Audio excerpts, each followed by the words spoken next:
and welcome to the Giraffe Social Media Podcast. It's what social media managers are talking about. I'm Chloe, and today I'm joined by Laura and Katie. Hi. Hello. Coming up on this week's episode, we'll be playing a quick game of true or false, discussing why infographics are good for your business, and covering all you need to know about LinkedIn's new articles feature for business pages. Make sure you stick around to the end of the show where we'll be answering some of your burning DMs.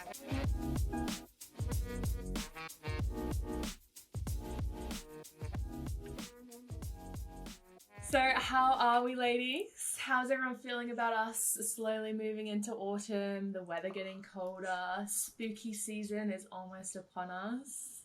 Honestly, autumn is my favourite time of year.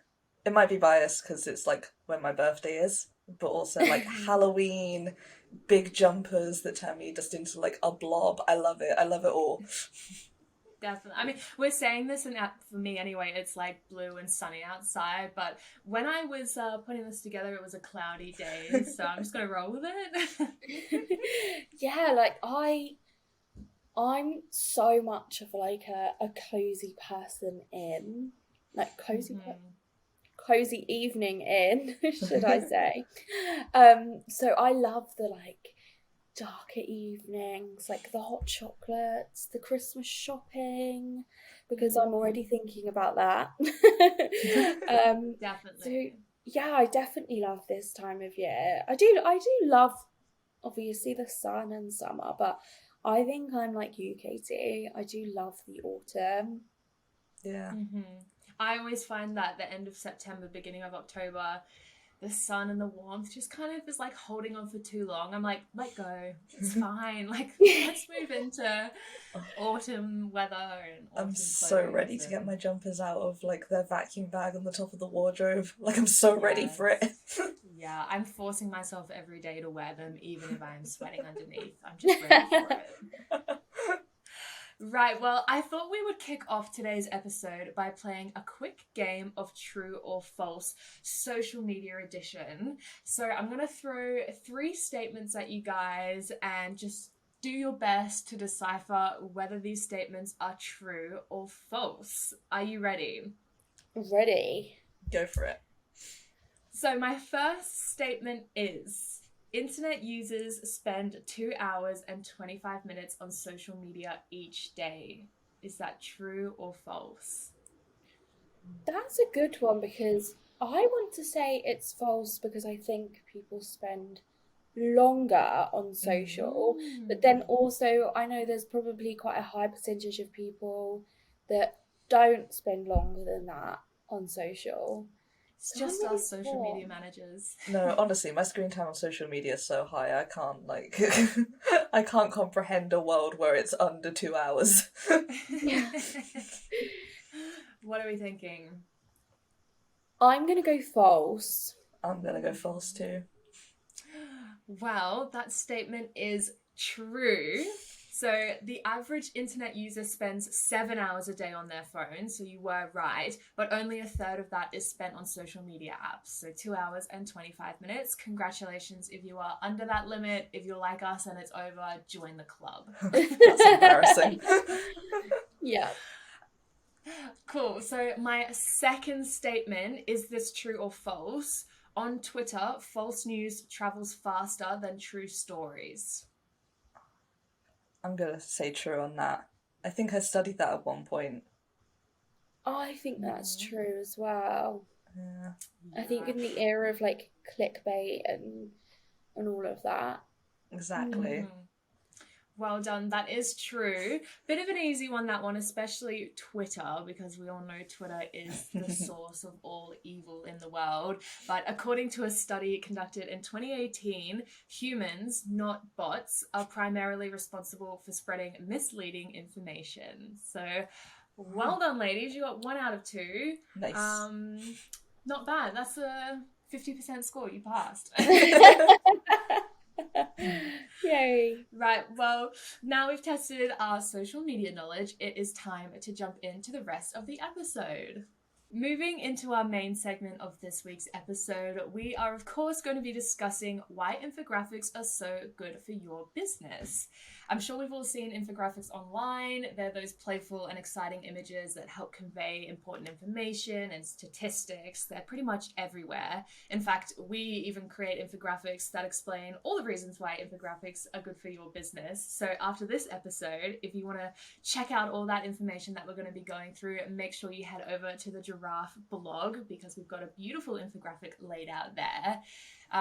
This might seem like a bit of a random topic. I was a bit unsure when I decided it. Like, infographics are, a bit of an underdog, a bit of underrepresented piece of content going around. But between the three of us, hopefully we're going to convince you why you should be using them in your content strategy. So to kick us off, Laura, why don't you explain why visualizing statistics and information is such a great idea? Yeah, sure. So I think we all know by now that visual content marketing is more successful than any other sort of form of communication. And I don't know about anyone else, but I am definitely like a visual learner, so to speak. I like to see things very visually in order for me to be able to sort of take the information in. And I think that sort of applies to many people. So obviously, if you want your audience to understand some statistics, whether that be statistics about your particular industry or your product or your service, then a visual method of communication is always going to be best. Many people will not read through huge chunks of text to pick out any key insights. So obviously making that key data easily digestible via an infographic is a no-brainer. I also have a few statistics to throw out there as well, which given isn't in an infographic form, but it is on the infographic on the blog. So did you know that 50% is how much reading comprehension is increased when reading an infographic? So that means that by reading an infographic, you're able to, or users are able to take in information more easily. They're able to understand it better. So I think that statistic says a lot in itself. Mm-hmm. Did you know that also 39% of messages in colour are more likely to be remembered than those in black and white? And I am definitely, as I said before, I definitely take things in better when things are color coded. Like I color code like my lists and all of that, so that I can sort of like read things better and understand things better. Mm-hmm. So love that statistic. And lastly, did you know that 40% of content creators say original visuals drive the most engagement in their marketing efforts? Which again I think is an incredible statistic. So using infographics, well, after sort of talking through those points, using infographics is 100% a no-brainer, and if you're not doing it, then you're not doing it right. Mm-hmm. For sure. I actually was on Instagram last night and I was going through, I think I was looking up Canva hacks, just social media manager things, and I saw this carousel that someone had posted, and they basically, the first slide was a headline, and they had the exact same headline as the caption. And then they were basically saying, like, which one did you look to first? Like, which one registered in your mind first? And for me, and I'm pretty sure for most people, it would have been like that carousel slide. So I think, and we'll get into it in a little bit, but like infographics aren't just like these big posters that you see like at the doctor's office or on Twitter or on Pinterest when you're looking at recipes. Like they can be like cut down into Instagram carousels, and I think that's probably like the most common way that people are doing it now. So yeah. And I think there's like also so much fun to be had with infographics, because you can add anything like icons or particular images or shapes or graphs, or so they can be, not only does it help the audience digest information, but they're also really fun to create. Yeah, nothing makes me happier than when I'm scrolling through like an infographic on an Instagram carousel and the pictures join mid-swipe. Yeah. I love that. Oh my goodness, that is just like the The elite, best. which they should all be doing. But when they do that, I'm like, oh, this is quality content. I've even seen it before on like Instagram accounts where the infographic has been split up on the grid. So like you Yeah. said, Chloe, like everything sort of lines up perfectly and it's just the most aesthetically pleasing thing ever. Chef's kiss. Chef's kiss. Yeah. Well, something you may not know about infographics is that they're highly shareable and therefore they can do wonders for your SEO. Woo! So think about how many infographics do you see every day on platforms like Pinterest. When you send your infographics to other websites or blogs in return for a backlink, you'll be able to make the most of the extra traffic coming your way. So, for example, here at Giraffe, we make a lot of infographics. As I've mentioned, they're on our blog if you want to check them out. But we often send them to other blogs or like articles, and that really helps us rank better on Google because you're exchanging like your content for like a backlink on that person's website, which just makes you rank really high. And we all know that SEO is super important. And not to mention, as we just said, they make great social content. So I think often when I think of an infographic, I'm thinking of those like tall, long designs that I have to like scroll through to read. Yeah, you can section off, like most infographics have the different sections going down, so you can just like segment off those sections and upload them individually. They're also really great on LinkedIn. I know we've been talking a lot about sharing infographics on Instagram, but my new favorite thing personally is to create carousel posts for LinkedIn as that little PDF format. I think that's great. So yeah, just, you know, a few things to keep in mind as well.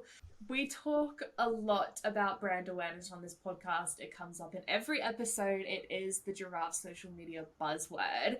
But Katie, why don't you tell us about how educating consumers with infographics can also help with your brand awareness?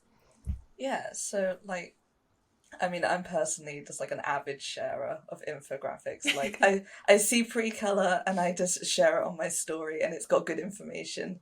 It like hits someone in my goblin brain that really likes that. But yeah, it is like the easiest way to create like shareable and like nice looking content and like get your brand out there really easily on, you know, platforms that are kind of less wordy, if that makes sense. So like you share it on your story on Instagram, you know, you've got all the words there. And especially on Twitter as well, where you've got that word limit, you know, you kind of got to hit people in that first tweet because rarely people are going to go in the thread unless you hit them in that first one. So instead of, you know, is it 280 characters now on Twitter? I think it is. Yeah, so instead of that, you know, you have like unlimited possibilities in an infographic. So it really is like the best way to, you know, spread some brand awareness and also look really nice doing it.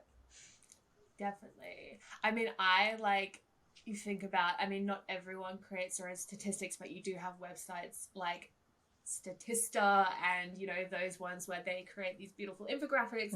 They then share them to like Pinterest, and that's like my go-to place when I'm looking for like fun social media statistics to share on our own Instagram account. So you really are just like the giver, and when I see all the beautiful infographics on Pinterest when I'm looking for things like that, like it's just so useful, and you'd be surprised how many people are like, how many clicks you're getting, and yeah, how many website visits that come from that as well. So definitely a much needed tool in your arsenal.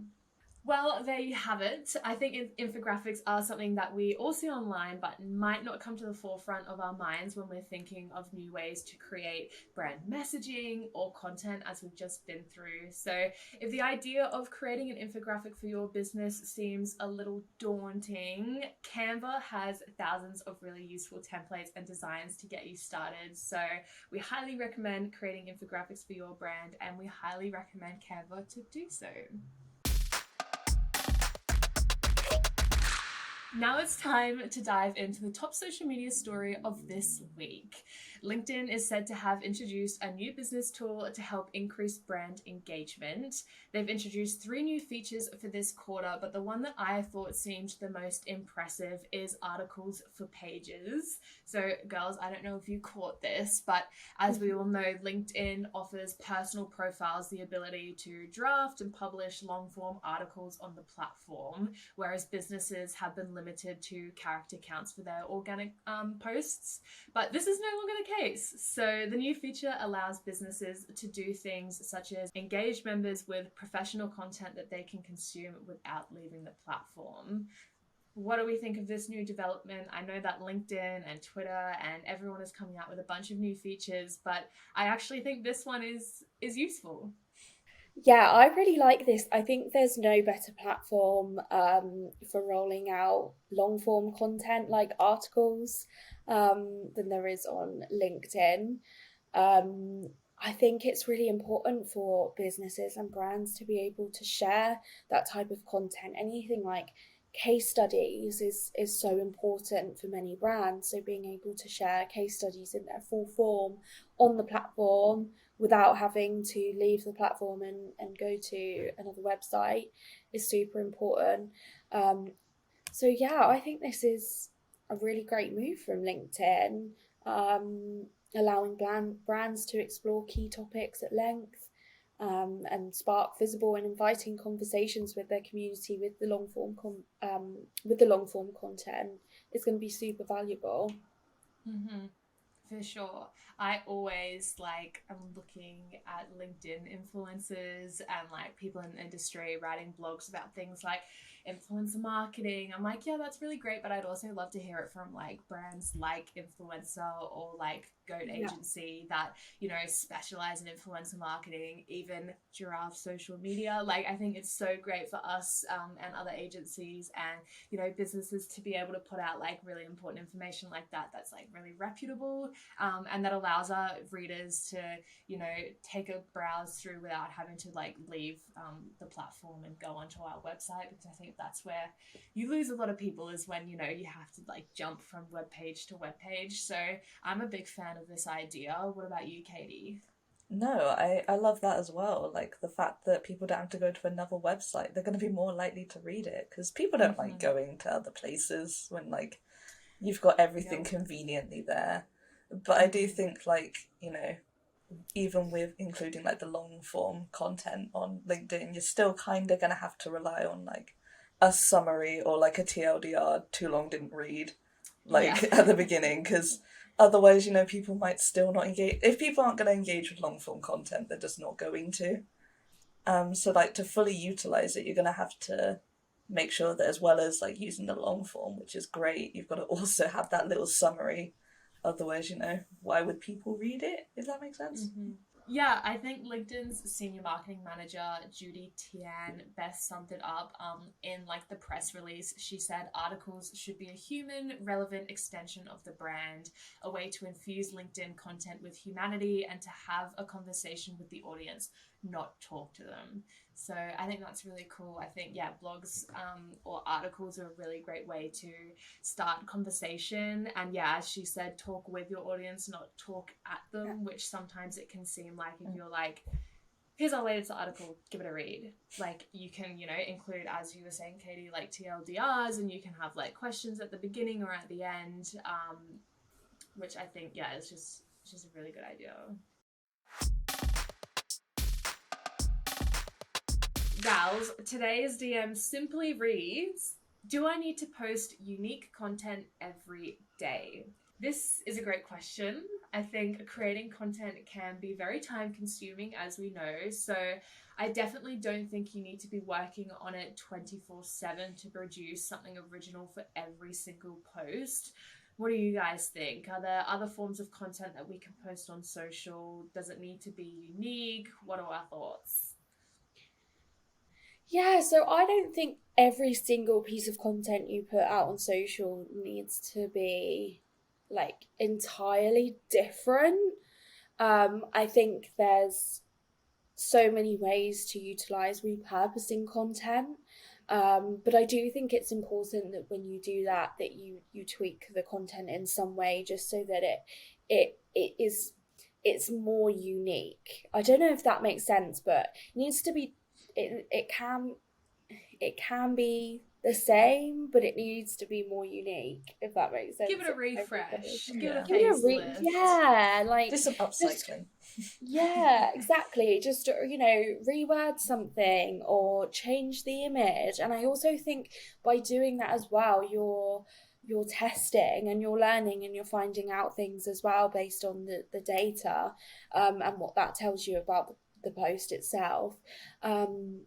I think, like Chloe said, you don't need to spend like 24 hours a day creating content. Like, either repurpose content that's gone up on your social before, or find external links to use, whether that's a blog or an article or just an infographic, as we're on the topic, or even just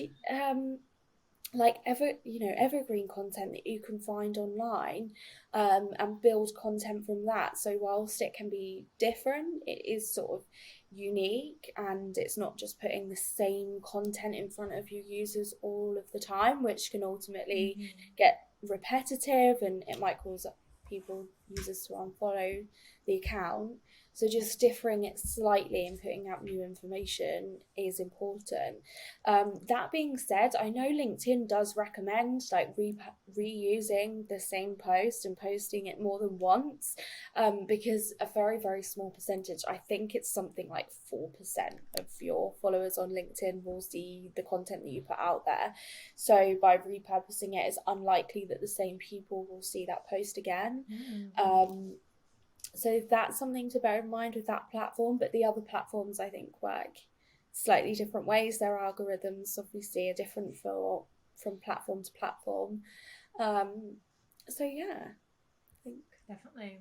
Yeah, I see like all the top social media managers on Instagram say the same thing. Like, repurposing your content is super useful, and it could like basically be as little as just changing that initial like slide if it's a carousel post, or just like if you've updated your theme since 6 months ago, just like re-update the theme. And if we're going to talk about infographics, which is our main topic of the episode, like a lot of infographics include statistics, especially when they're about social media. And as we know, social media is constantly changing, and so are the statistics. So it could be as simple as just refreshing those statistics, getting the most up-to-date information, and then putting it back out there. So I think there are like lots of ways that you can use different types of content so that you're not constantly racking your brains for new ideas. Katie, do you have anything to add? I mean, yeah, definitely do not try and create content 24/7, because you will hit a burnout very fast. And social media should, at the end of the day, as well as practical, it should stay enjoyable, because it is just such a big part of our lives. But I think definitely like utilizing story features that almost every social media has now. Like, that's such a great way to like keep your content fresh and keep your presence, like to stay present on social media without necessarily having to create content that will go up on your feed and like stay on your feed forever. There's something really nice about just throwing something out there for 24 hours, and people will see it, they'll see you're on there, might take them to your profile, and see the content you've already got. So it's kind of a nice like space filler, if that makes sense. Definitely. I love that. That's such a really, unique perspective. So it's definitely what I do on Instagram, because like I have a lot of like gaps between my upload, because I've only got like a certain amount of content for the stuff I produce. So just uploading onto my story, as well as like being present, it's like personal. Definitely. I love that. Well, that was our top DM for the week. Hopefully we answered your burning question, and if you do need any more headers on, content creation and content curation, we do have a lot of past episodes that cover that, so make sure you give them a listen. But if you'd like to be featured in next week's episode, then make sure you slide into our DMs on Instagram at giraffesm.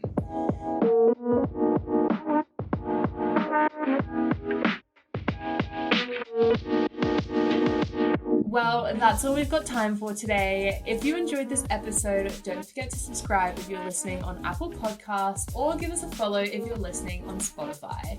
We'd love to hear what you thought about today's episode, so make sure you reach out on social media and let us know what you thought.